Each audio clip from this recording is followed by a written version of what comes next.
Lost Signals looks at This horror films is God. that were the early roles of famous actors. You've been bad. And another Halloween sequel. I think Michael is under the influence of an evil rune. With in-depth analysis, Trite, rhetorical, cliched, inane. adult content, Sniff it or he shoots you. adult language, He played pogo on his lawn. and spoilers. My birth cry will be the sound of every phone on this planet ringing in unison. Join us. Happy MOTS-O-Ween, everyone. Welcome to our 6th annual celebration of Halloween. This year's theme that we're going with, because we watched the Halloween Curse of Michael Myers, which had Paul Rudd's debut, we decided to look at horror movies which have So like a springboard either the first or one of the early roles of famous and today we're doing one that is on the list of almost every single similar one. Yeah. Of all of these kind of films. Leprechaun. Leprechaun 1, the first one, that Yes, is. 1993. So we're going to start off. I'll introduce people. I'm Jonathan Niemanzer, here with Scott Thurlow, Con! Christopher Morgan, Top of the morning. and Stephen Ramosi. I doff my hat to you, my little leprechaun hat. So we're going to give the funny log line to perhaps the most famous leprechaun in Western culture. Most well-known one ever. Those kids are after me Lucky Charms. But at least I can eat me Lucky Charms in peace. Oh no, more kids. I've got to get away. But how? All right, and so let's start off with this. Chris, would you like to tell us about what happens during Leprechaun 1? Well, I'm loath to say Irish guy because I really don't know what the actor is, but this man with an Irish accent comes home from Ireland with a crate, or at least some gold, and he's bragging to his wife. He, not for product placement, enters the scene, finishing off a bottle of Jameson because let's not get too cliche. And lo and behold, there's a leprechaun inside the crate who wants his gold back. Leprechaun kills the wife, and we learn at this point that the leprechaun can now mimic voices because why not? Leprechaun kills him too. No, he doesn't. Sorry. That part. The guy traps the leprechaun in the crate with a four-leaf clover, and goes to burn the crate. I believe he puts Tries to, yes. something on it. Oh, God, I can't remember how the old guy dies now. Much later in the movie. Yeah, it's He has a stroke. That's right. Okay, yeah. All right. So flash forward, and Jennifer Aniston and her dad show up, and they're from LA, and she thinks they're in New Mexico, and he says, no, we're in South Dakota. And But you remember that. The tarantula in the basement for some reason. Didn't know there were many of those in South Dakota.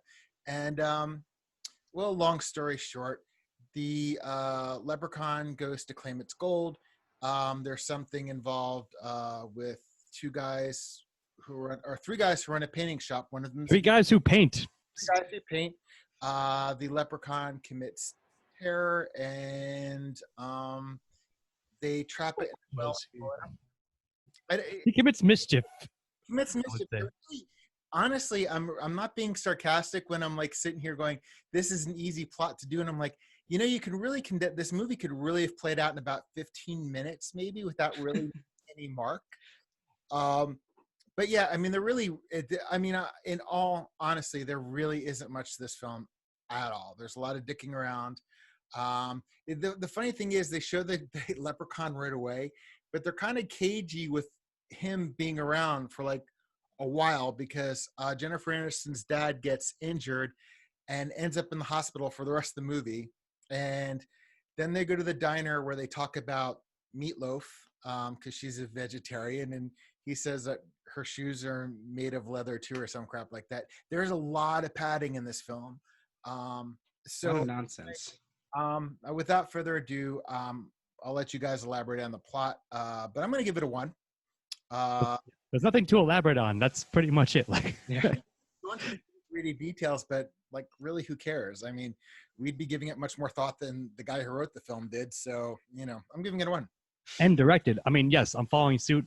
Unless you have some kind of amazing argument to not give it a 1, that's what my score set is. A plot, Leprechaun shenanigans, if you will, happen, and they beat the Leprechaun with a 4-leaf clover. And maybe I'll save some for style, but in terms of actual, again, narrative events, I'm going with a 1. It's straightforward. It's an hour and a half, no more, no less, and that's maybe 10 minutes more than it even should be. Like you said, Chris, there is certainly padding here and there, but for like what the story sets itself up to be, I really can't give it any more credit than a 1. So that's all I really have to say about plot.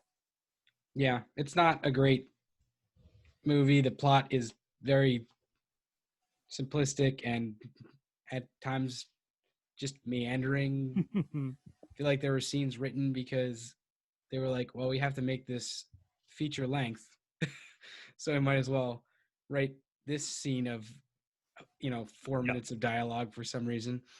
Yeah, I mean, it's a 1 for me. It makes sense. It's just not very good. Paint guys something or other about like wanting to get one of the paint guys like a brain transplant or something to make him smarter. It's like there is this, like, on the one hand, if this were pretty much any other movie and done better, it'd be like, oh, these are great little slice of life moments, but this wasn't. No. Yeah.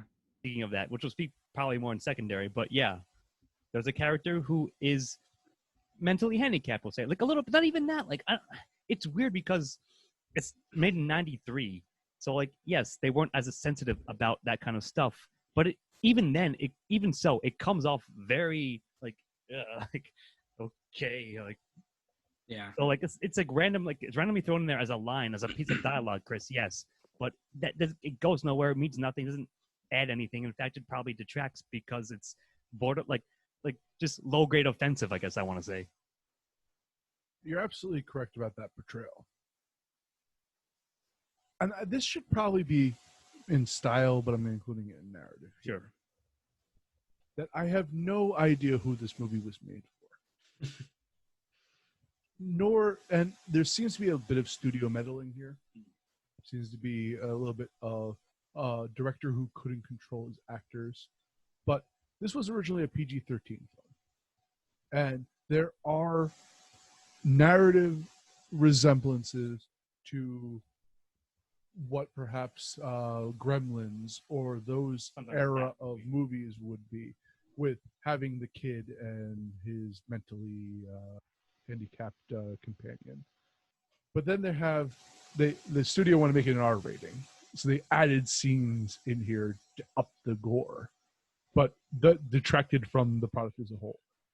And then Warwick Davis was like, I'm going to play this as hammy as possible, which went against the horror narrative. Exactly. Yeah. So this movie is all over the place, and it's got the reputation of being so bad it's good.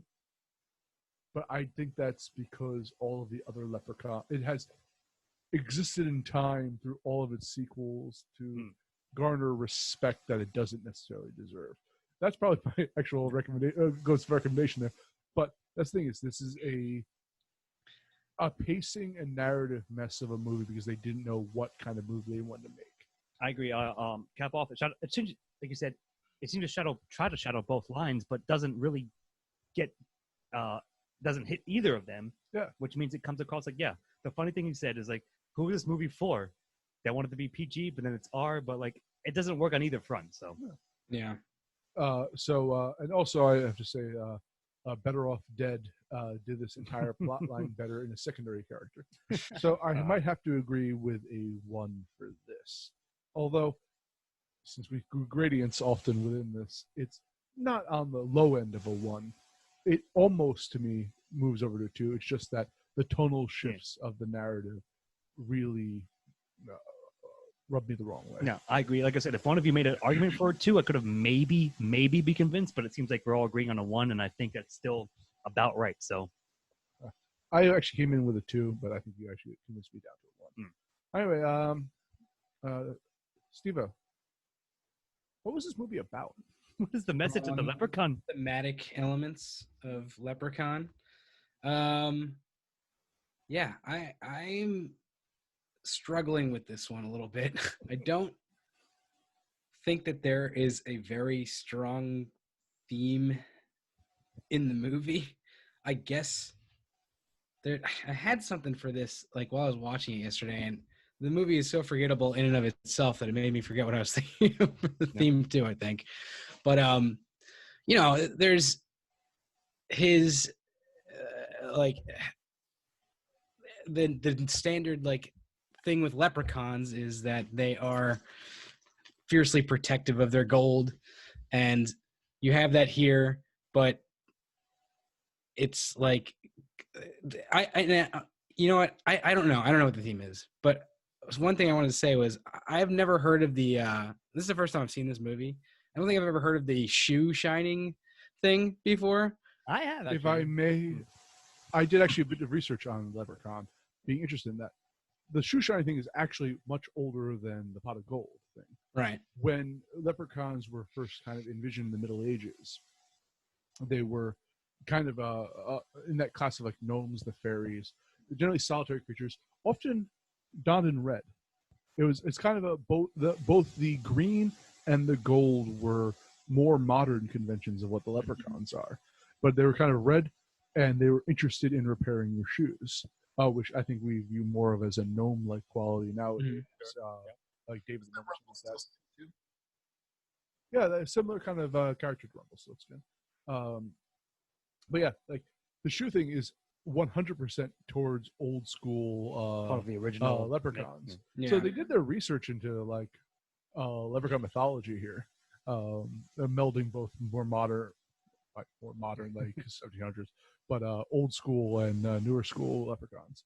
But I don't think that's necessarily in themes. And I mean, that's nice, just I something I guess. noticed. Yeah, that it's there. Like, I was going to mention that in style, maybe dialogue even. No, I was going to mention that in style. Sure, but like you're right. Like it's there, but like, what if the hell is a message movie? Like, I don't know, leprechauns exist, or if they do, like, don't steal their gold. Like, yeah. I mean, I feel like it's trying to be entertaining, of course, as any movie might be, especially within like sub-ish horror genre. But maybe it goes back to the thing we just said, where they weren't sure like how to market it, like what audience it was for. So therefore, like, I feel like there was never a message behind it, anyways, other than just being entertaining, like horror-ish kind of romp. But it still fails at that to me. So. I remembered what I was going to say when I was watching it. I think there's like this attempt to do this like underlying theme of like money isn't everything with Jennifer Aniston's character, and like how finding the gold, like in the beginning, she's trying to solve all her problems with money, and her dad's like, you can't do that. But like that never fucking goes anywhere. It happens once. Yeah, exactly once, and that's it. It never goes anywhere. It's like just a throwaway fucking part of the movie instead of like what could have been an underlying theme. Well, what's very weird is, although I think this is a less problematic movie than Back to the Hood, the one we previously have done. I think that dealt with the greed angle much better. Yeah. Than this one. I mean, you're right that there is that horror movie is generally a morality tale, and I think it fails on its base premise of being anti-greed work. Mm-hmm. I would agree. Chris, got anything to add?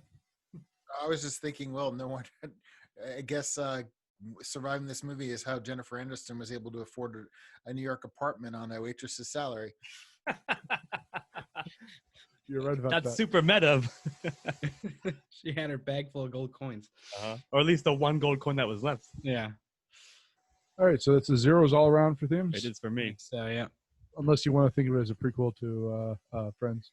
But even anyway, if it is. we talk about the antagonist.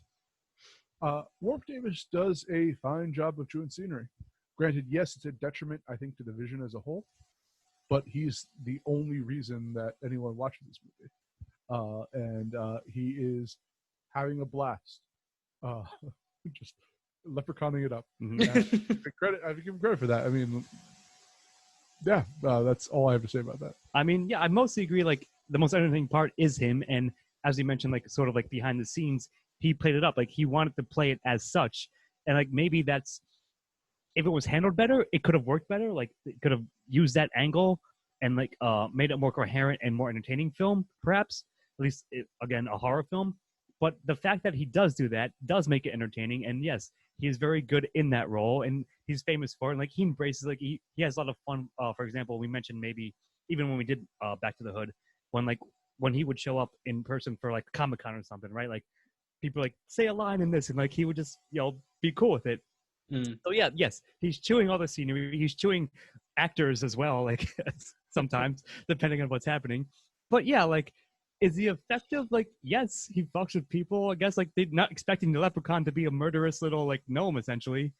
So if there's some saving grace to some of this film, it's definitely going to be a lot of it credit to Warwick for portraying it, the Leprechaun monster as such. And yeah, I'm going to give it a 1.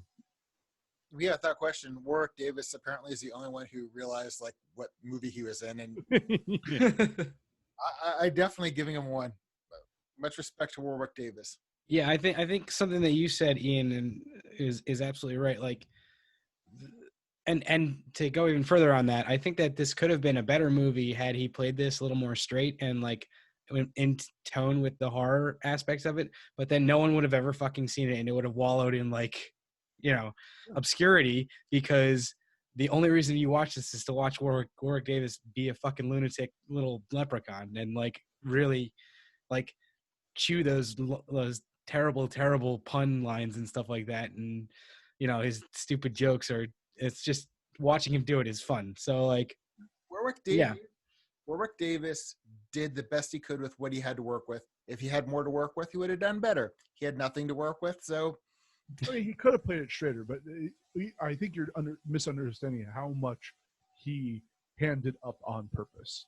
Like I'm going to play this as ridiculous as possible, and he did, and it worked to me. Good. I would agree. I'll give him a 1 for that.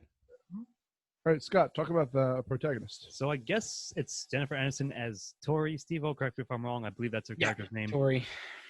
Like on the surface, she's like a rich spoiled brat from LA who I guess does never explain like why her father has brought her out to South Dakota, whatever it is, like to like I guess get away for the summer or something. Like she's clearly a grown woman in this too. Like what? Why are you like being taken by your father like somewhere? 20, 21, something like that, right? So like it's just like there to like here it is, and like I don't know, man.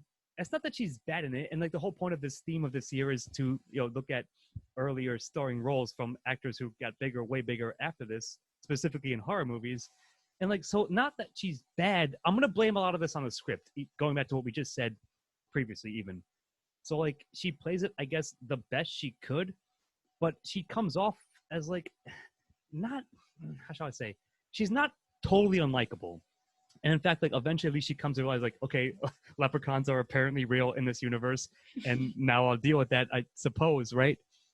But like she's your typical like sort of LA like elitist and like LA like Beverly Hills person.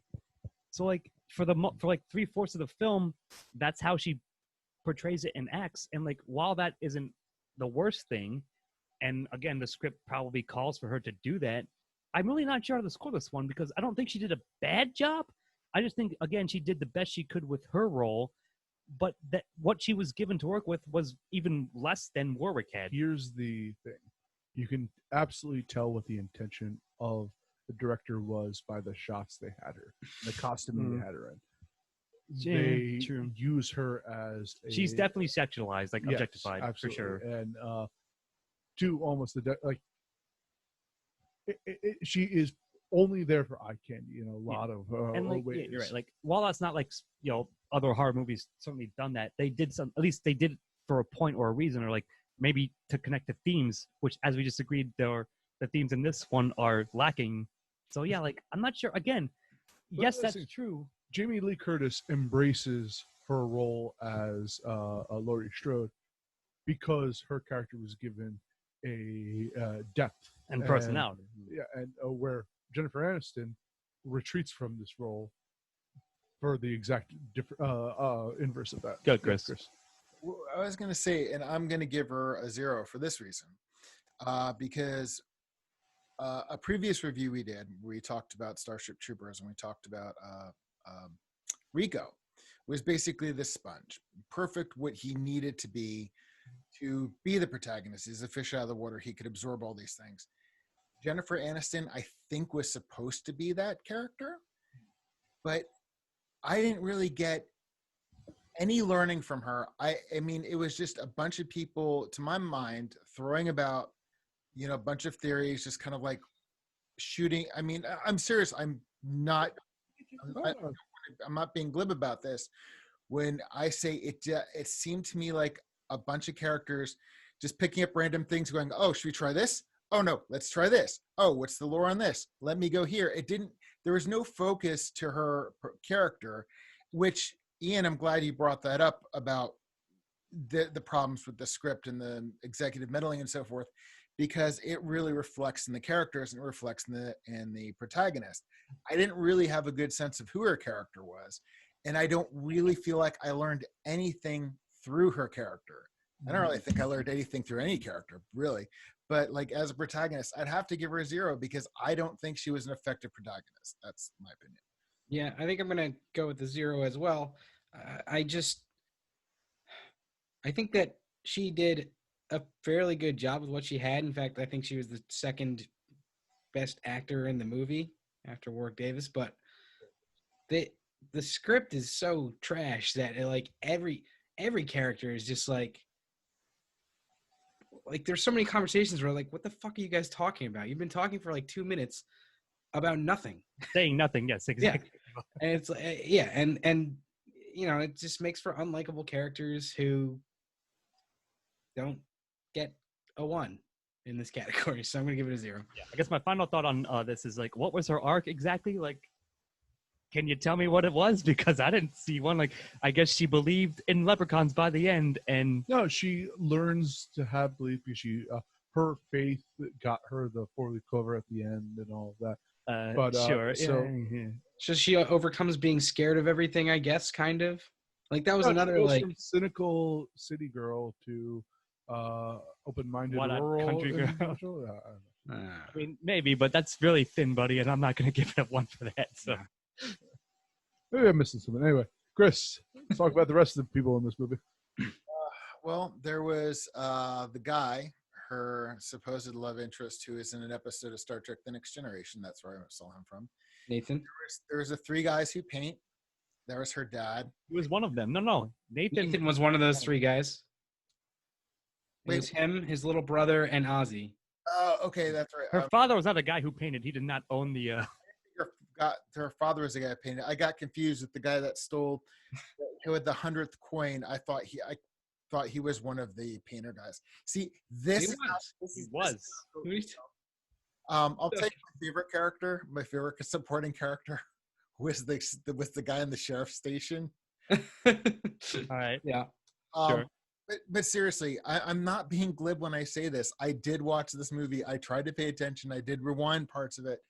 But they're really, everybody in this just kind of seemed to be meandering, which again, as somebody who loves slice of life films, if this really could have worked, but to me, the film's fragmented, and it does show based on what you said again, Ian, how I'm viewing this from scene to scene to scene, and rarely anything really draws a connection. I don't know. I'm leaning on a 0 for this one, just because it's a systemic problem with this film.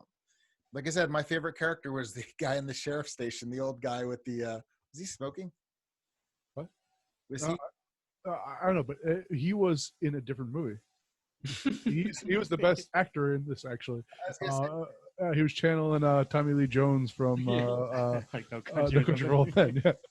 Things from a different movie. I'm like, well, in one way, yeah, but it wouldn't have surprised me if they grabbed B footage from another film and threw it in here. Mm-hmm. Honestly, I'm kind of leaning on a 0 because I don't really see that the supporting characters supported a protagonist who really didn't do, was not an effective protagonist. So please convince me otherwise. No, I mean, I'm not going to try to, because I largely agree with you, buddy, in that, like, it's a smaller, like, cast. Like, many horror movies will have, like, a bigger cast. So it's, like, the three guys who paint, Jennifer, and that's pretty much it, right? Like, yeah, they cut to the sheriff station here and there. Like, the one deputy or whatever comes out and gets murdered by the leprechaun, like, immediately. So, like, whatever is there is either borderline, like, it's between, like, lame and ineffective and, like, borderline offensive, like, specifically Ozzy, as I mentioned. So, like, again, they don't really have any arcs. And even his little brother, Nathan's little brother, was, like, kind of, like, again, I guess supposed to be, like, a snotty, like, know-it-all, but that didn't come off well either. So, yeah, like, all of that, like, they just don't rise to anything beyond, like, I don't, like, a 0.5 dimension even. Like, they have one dimension maybe at best.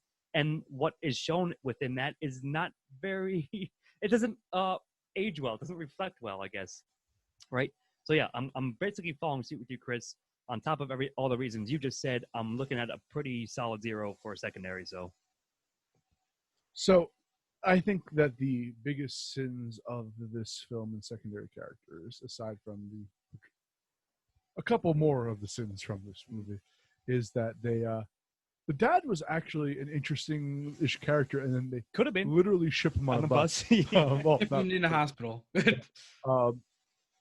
And he, and then Irishman. Old Man O'Grady. That's right. Old Man O'Grady. Well, I'm not even sure the leprechaun killed him. I think he might have fallen down incidentally, because he's just used as a jump scare, and it's not even scary. Yeah. And like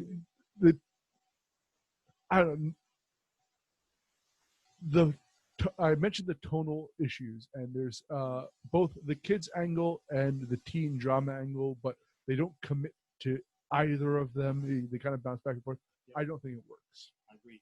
Yeah, same. I think that most characters in this are pretty bad, and the ones that are decent don't get much screen time. And with this script, which we'll be talking about shortly anyway, they couldn't have done anything regardless. So I'm gonna give it a 0. One more thing to say. I guess my the shopkeeper guy, the antique coin guy, like maybe had like the funniest death, I suppose. So I might give that credit, but that isn't really secondary. No, style completely. Yeah. Mm-hmm. All right, Stevo, since you mentioned it, continue talking about the dialogue in this film. Yeah, this script is really bad. Just really, really, really bad. And it isn't delivered all that well for the most part either. Like, there are a bunch of scenes that just feel real stilted and wooden. And, that's partially because it's just such a crap script. I'm sure it's hard to say a sentence that makes no sense as to why your character would be saying it, but and do it well. But like, I feel like a lot of the actors don't really help out the dialogue much with their deliveries. So, I'm gonna put it mostly on the writing, but the writer also directed this movie, so he's to blame for this double kill blame. Yeah. It's just the dialogue's not good, and the only time that it's kind of enjoyable is when Warwick Davis is giving it like his ridiculous delivery.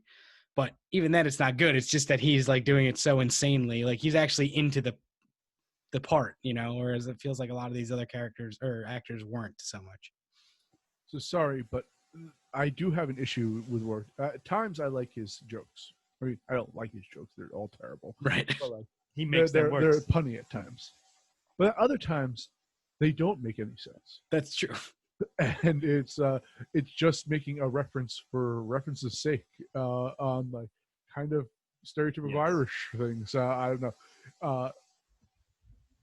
Yeah, that's all I have. Like, yeah, no, I certainly agree with both of you, and that I think it's half of one and six dozen of another, right? So like on paper, the script is subpar, being generous to it. And that means, of course, like they can only work with that. And yeah, like while every once in a while, maybe Warwick just like does his scenery chewing to make like a joke or a line work, that in no way outweighs like the blandness. He's late stage Freddy Krueger. Yeah. Like, I mean, I like that. It's really funny, but that is definitely not enough in any way, like I said, to give it a 1. So I'm giving dialogue a 0, and I blame the director and the writer, as you said, Stevo, largely on this part.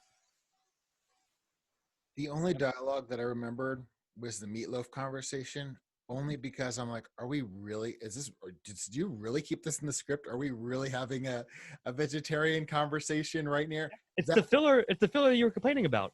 Yeah, but the thing is, the reason I remembered that is because it was like literally like a half an hour into a movie. And I'm like, are we really, it's just like, this is the thing about this film is, it is just such a big budget 1980s direct-to-video film. But no, the dialogue is getting a 0. I'm just saying that the only reason I remembered any line of it is because I was sitting here going, are we really having this conversation? Really? You couldn't have talked about anything better? Okay, well, it's on to Style with me. And I have to say that overall, the pogo stick kill is clever. It's the most memorable thing. It's one of the highlights, certainly. And also, as you can see if you're watching this with the makeup effects on Warwick Davis are fantastic. Granted, it doesn't work on either being a comedy nor a horror film. But if I'm going to give this credit anywhere, it's that it's successful in crafting a good monster. I mean, I agree. It's tough. I had a question mark on my original notes for this because I, of course, was not impressed with the style too much throughout, but it does work on a lot of fronts. And there's one thing at the very end when they finally killed Warwick Leprechaun with the slingshot with the 4-leaf clover, and then a fucking like small nuclear explosion, at least a mushroom cloud happens from the well, and I was like, that's excessive, but I'm kind of entertained by that. So like, yeah, it's shot fine. Like actually, I mean, while maybe the jump scares don't land, but they attempted them in a traditional way. I guess I want to say like that you would see in many horror movies like this. So like, I maybe will just give it enough credit for a 1. Yeah. Sorry, I got to interrupt for a second because I forgot this one part. All of the Leprechaun's vehicles. I was getting to that, yes. Sorry. I'm just saying. Yeah, so like the pogo stick is good. I don't even know what it is. Like, it's not a lawnmower per se. It's like the little like roto-rooter thing that has like a seat to it. Like, and like he drives it into the car and like knocks the car over. The car like tumbles over like 5 times. Right, so like, I thought like that was like out of nowhere. But is it retrofitted with like all kinds of fucking tools and shit? Yeah, or whatever. So like again, like while not the best shot horror movie, of course, by any means, I suppose I will give it. I don't even want to use the word begrudging. Like I'll give it just enough credit to give it a softer 1, but probably still 1 in the day. And unless you have something completely different to convince me of, Chris. So why don't you go? I was gonna say I agree with Ian. The makeup for Warwick is fantastic. This movie is pretty forgettable because I forgot about the go-kart, even though I enjoyed that immensely when it happened. I'm going to give this a 1 because I did say, I'm going to say this again. I'm not being glib on this thing just to poke fun at this film because I really actually did enjoy the direct to VHS nature of it. That I actually really enjoyed that. It made me smile. I thought, I said, as we said, Warwick looks fantastic. I love the go-kart kills. So I think that's enough for a soft 1. But I walked into this thinking I'm going to find it's a forgettable film. For a lot of details. I'm sitting here going, please let there be something in style because we gave MASH a 2. And I would rather see this again than see MASH again. And we got a better score than MASH. Fair enough. So I earnestly gave it a 1, but my glib part of me said I wanted to be convinced as a 1 because I wanted this to definitely be higher rated than MASH. So got you. Yeah, I mean, I agree. I think that the style is probably one of the best parts of this movie, and the reason probably that it got so many sequels. And like, you know, the idea of it is interesting, like in and of itself. Cool premise. Yeah. So like, it's got things working for it, and you know, I don't remember anything about the music or know if that was good really, but I don't remember anything about the score at all. You're right. There were some interesting parts in terms of like the character design and like you guys said, the go-kart. But not only that, but he gets the little car as well from the pawn shop. Yeah. I mean, that's right. Yeah. Like he has he has all these great vehicles. Yeah. Perhaps the best part of the movie is all the random shit that he finds to ride. The Leprechaun mobile, the various Leprechaun mobiles. Yeah, exactly. Yeah, I like that. But yeah, I'm gonna give it a 1. So I'll give it credit on that for sure. You guys. By the way, Chris, you might, I don't know if you'll get this reference, but you said direct to video. It's actually kind of an extended version of Who's Afraid of the Dark. But anyway, Scott, would you recommend the Leprechaun? I mean, I probably wouldn't, just because it's, how should I say, it's not famous per se, and I know like you know the franchise like fairly well because it's really the second like Leprechaun movie we've done on MOTS-O-Ween in recent years, and for a different reason. But no, man, like you guys just said it, like the word forgettable is unavoidable, if you will, because that's basically what it is. Now, is it so bad it's good? Not even that. I would say no. It's just kind of bad and bland. And yeah, the strong points are the points we mentioned, i.e. Warwick and some of the style. And that's pretty much it. I would say probably if you're going to see a Leprechaun movie, see a different one.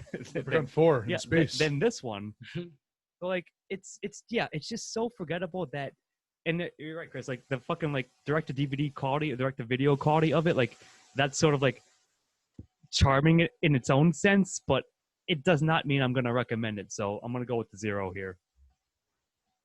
Yeah, I'm going to give it a 0 as well. I didn't think it was very good. So I'm not going to recommend it to anybody. Boom. 0. The biggest crime this film had, honestly, was that it was just not interesting, and it should have been fun. And except for those highlights, which I would actually go back and watch a highlight reel of the different vehicles. Sure. No, I'm not going to recommend it. I'm going to give it a 0. But if you held a gun to my head and said this or MASH, I'd say the movie MASH. I'd say, oh, Leprechaun over MASH, definitely. That's very specific, but sure. So if you're a horror completionist, yes, you're going to have to watch this. Yeah. I think that this only has the memory does just by the longevity of it existing in the consciousness. It is there are so many better franchises than Leprechaun. And as you said, Chris, like a highlight reel can give you everything you want from this film.